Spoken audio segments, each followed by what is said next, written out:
One of you finishes and stares at the ceiling. Nothing, just done.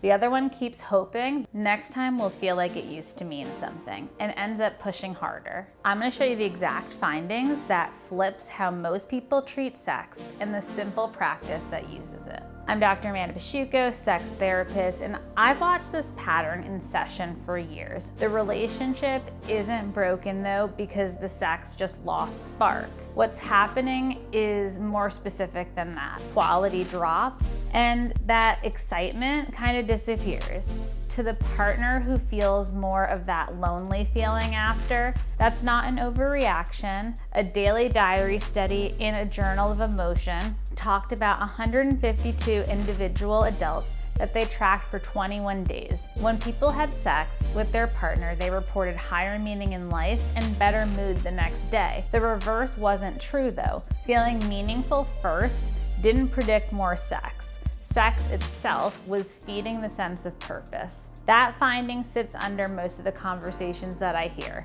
People treat sex like a reward they earn once everything else feels sorted out. That data goes in the other direction. A connected sexual experience can be one of the things that makes life feel more coherent the next morning. To the partner who feels pressure to make it meaningful, your hesitation isn't rejection. It's probably your nervous system protecting itself from another performance that doesn't land. So when partnered sex feels like a test of whether or not the relationship still works, your body responds and tightens, and that tightening kills quality that the research shows actually produces the next day meaning lift. Your not tonight or I can't get there is frequently an attempt to avoid the exact failure loop. The things that usually block you are usually the same. Things like spectatoring, watching yourself instead of feeling into your body. Things like distraction, your to-do list running in your mind,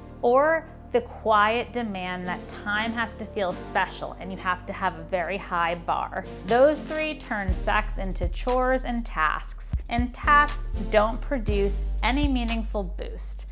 So the tool I want to talk to you about is sensation to meaning. The first 10 minutes only belongs to sensation. No performing, no goal, no checking what's working. So here's how that looks. Decide together the next time your partner and you are intimate, and start with 10 minutes of touch that has no destination. Clothes can stay on or come off, your call. One partner gives, the other receives, and then halfway through, you switch. The only job is to notice temperature, pressure, texture, your breath.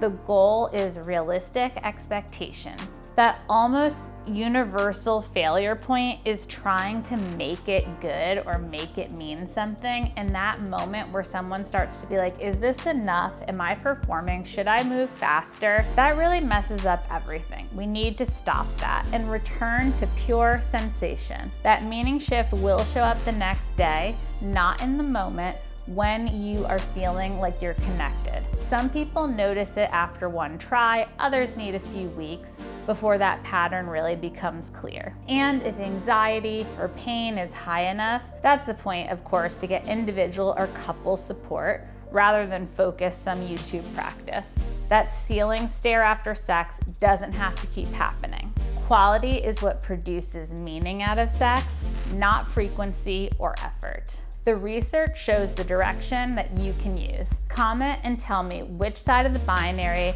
you landed on more often. I read all your comments, and it helps others feel less alone. If this way of looking at partnered sex helped you, hit like, subscribe, and the bell to stay tuned for what we put out next week. See you next time.